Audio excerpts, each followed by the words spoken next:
So, when looking at the archetypes of the concubinarios, of the Peter Pan complex and the Spider-Man complex, how do I know this to be true about archetypes? Now, let me just make a disclaimer.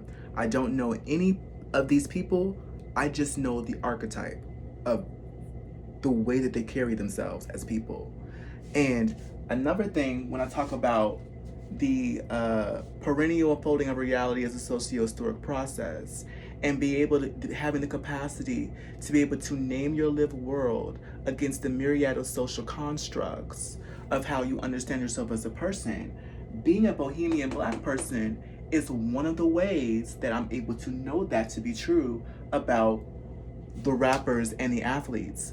Because if I'm a bohemian black person who grew up in the suburbs, I don't live the life of a rapper, right? Rappers are typically hip hop. So that is as within, so without.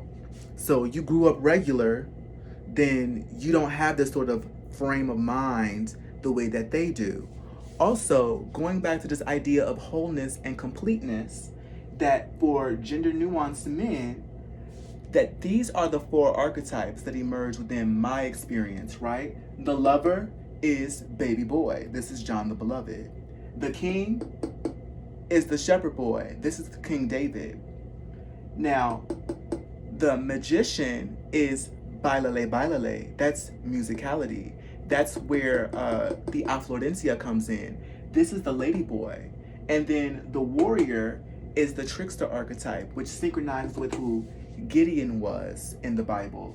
So you are whole and complete already as a gender nuanced person, because these are your four archetypes that emerge within the lived experiences of a gender nuanced person. More specifically, for me.